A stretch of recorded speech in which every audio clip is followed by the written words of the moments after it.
And this is DIY with Ubok, and you are welcome. I said making bags, leather bags, I was so confused as to what tools to use. And through my experience, I had learned a few things. So today I'll be sharing with you some of the tools that I think you should have as a beginner in the bag making business. If this is what you're interested in, then stick around while we hop into the video. Hello and welcome back to my YouTube channel. My name is Ubok Ame, and if you're new to this channel, this is DIY with Ubok, and thanks for stopping by. So today I will be unboxing two of my leather tools. I just got this yesterday and I'll be unboxing these. I've had this for a while. I'll also be unboxing this, and I'll also be sharing with us how I use these tools to achieve the beautiful projects that you see. So if this is what you're interested in, let's hop right into the video. Okay, so behind this pack is a set of tools, like the names of the tools. So we have about 4, 8, 12, 13, 13, but there are more because if you have to count them in single digits or single portions, they are more. But in each of these boxes, they're kind of 13.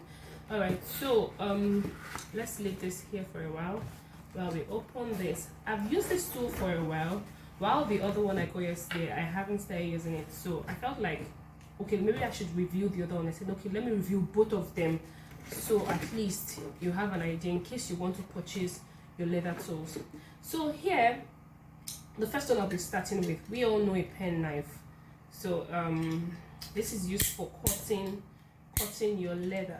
I'm going to get some pieces of leather we're going to work with. So when I want to work, I just cover it. So you know, this is a piece of leather, a pen knife used to cut. So be very careful so you don't chop with your finger. So let's cut this part. So you want to cut this, so easy. Yes, so it's easy to cut. You can cut a straight line, whatever it is. But be very careful. It's really sharp, very sharp. And it came sealed or packaged so that it doesn't hurt you. All right, so we'll put this aside. Put it aside. So the next one, let's open and see. Oh yes, we have our grinding strip, and it's about 2 pieces. You know, this is your normal file now, like don't mind me. What did I use it to file my fingernail? All right, so but it's used to file the edge of your leather, like after you, but before you burnish it. Like if you want a smooth end before you burnish. I'm also going to show us how to burnish. So use this to smoothen it. And when I smoothen it, I do this before I use my wax. Now this is a bee wax, so you use this for your, if you want to achieve a very smooth, and I'm going to make a video on how to make a smooth edge with your leather and bee wax.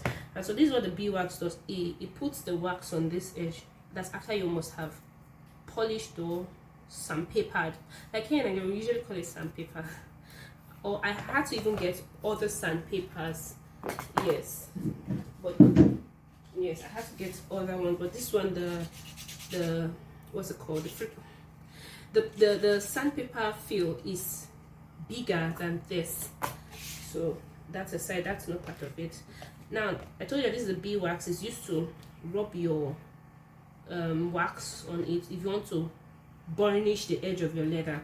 So let's put this aside. Now that brings us to our leather edge wood slicker burnisher.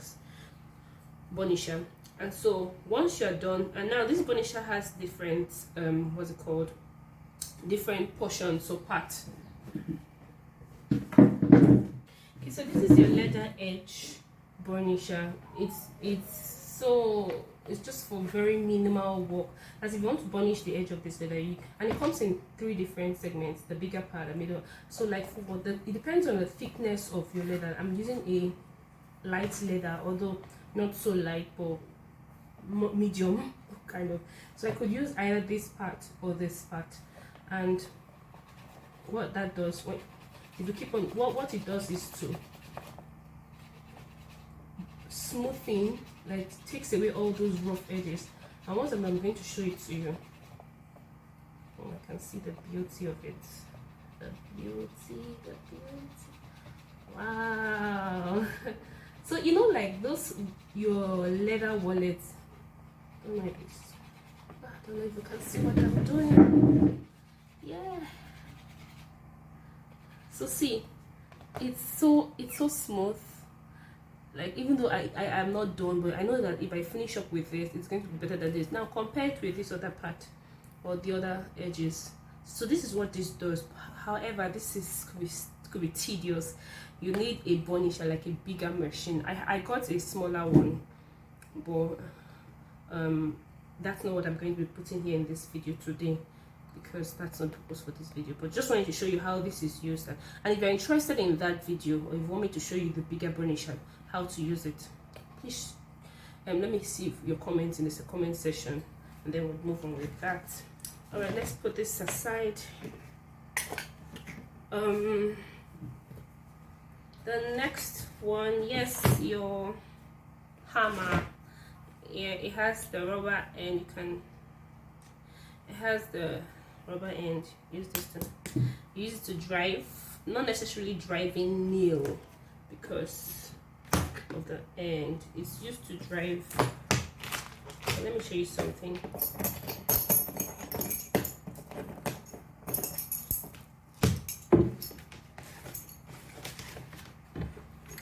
This is your wood slicker. Okay, I'm going to explain how to use this. So for example, you want to puncture holes here. You use this, so you can see some holes. Although I did not hit it so hard, because this is not my work table. So you just do that, you do that all the way, and they come in 4 different sets. This one has six nails on it. This one has 4, this one has 2, and this one has 1.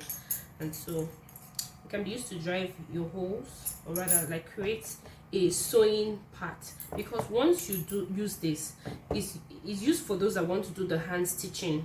Like if you want to do your real handmade bags without using the machine, use this to drive in the hole so that you can sew it or stitch it. And so that's it. All right, so the next, oh yes, this is our hammer, so you know what your hammer is used for.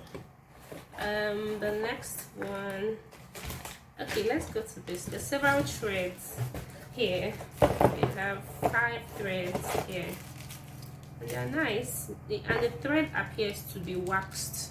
Like, it makes the sewing process beautiful and gives it this beautiful look. So the 5 threads here. The next, yes, this is all.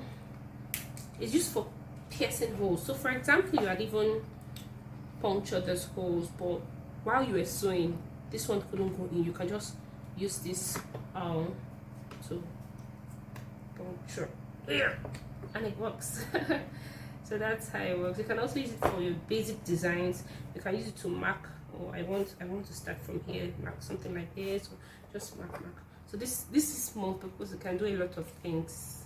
So you can learn to put it back in your nylon so it doesn't hurt you.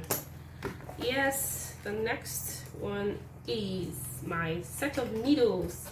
There's several sets of needles here. When you purchase this item, you find out what it's used for. So we have the Glover needle, the carpet needle, the sail needle, the straight upholstery needle, the sack needle, upholstery needle, sorry.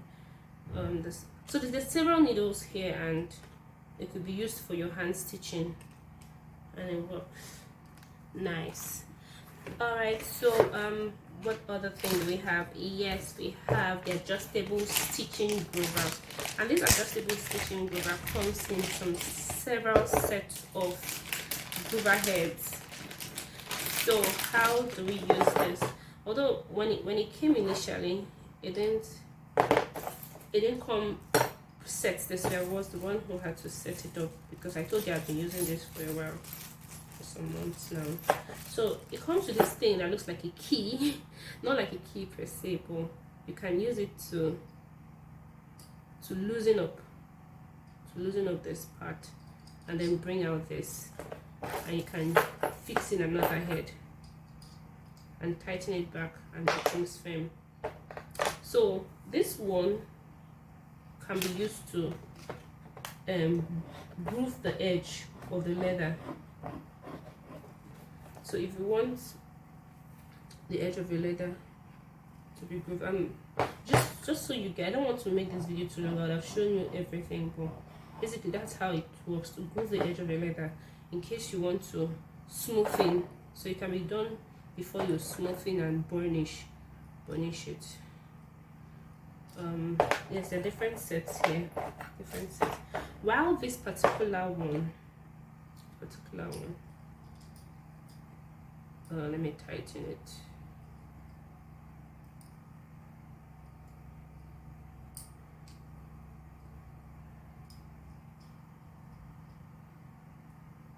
Now it's to mark the edge of your leather, and you can adjust the oops.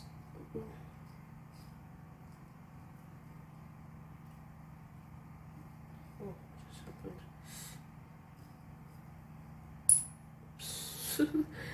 Please, when you want to unscrew it, just unscrew it the other way. Okay, so now you can adjust this probably like 1 millimeter, 2, 3, 4, depending on how the distance in which you want to stitch your leather. So let me just I have something in mind, not necessarily measuring it. So once it's tight, use this to map out. Do this.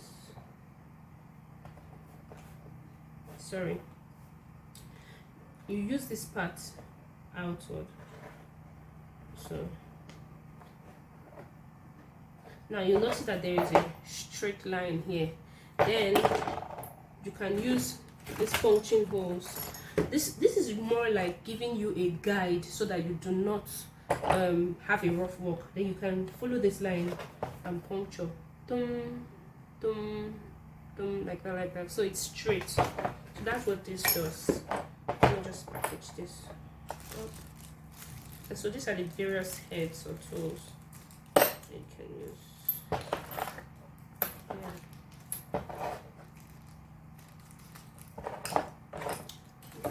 Sorry, this is not going.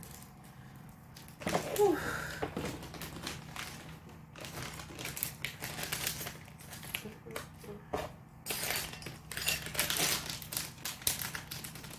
So there you go.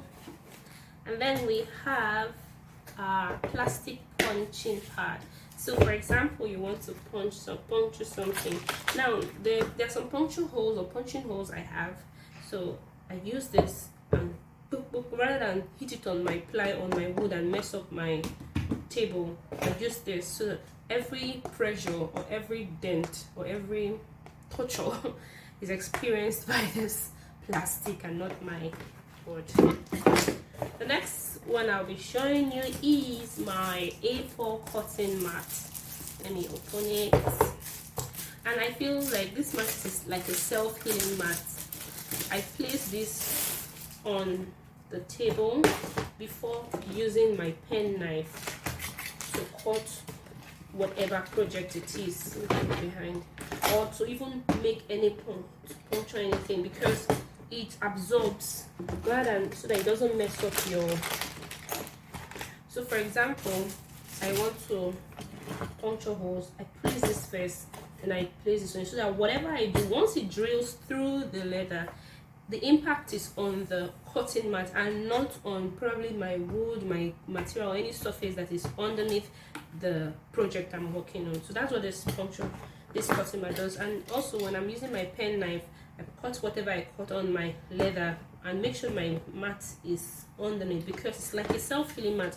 When you cut it, you really don't see the impact, so it protects whatever goes on it, or rather it protects whatever is behind it. What next is in this box? Okay, yes, and the last but not the least is the storage bag. So should this carton go bad, you have your storage bag and just put everything in it. I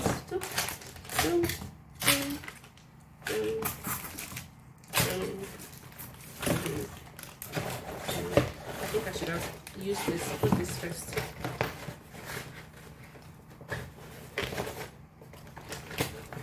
Unfortunately, I really don't like using this bag because I want to see my tools well arranged. So I don't necessarily use this bag. Just arrange them in this box. But basically, you know what this bag is for. Just to store your tools.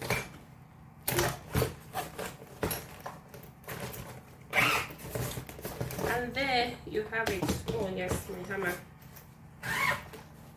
And there you have it. Oh, and my beeswax. You're not going anywhere, beeswax. And so that's enough for this. So I decided to end the video here so that we do not make this video too long. I'll be making this the part 1, and then the part 2 will be the second one I bought. I'll be showing you in the next video. So please don't forget to like, subscribe and share, and also click on the notification bell so when the next video comes up you are well notified of the video. Thanks again for watching. See you in my next video. Peace out.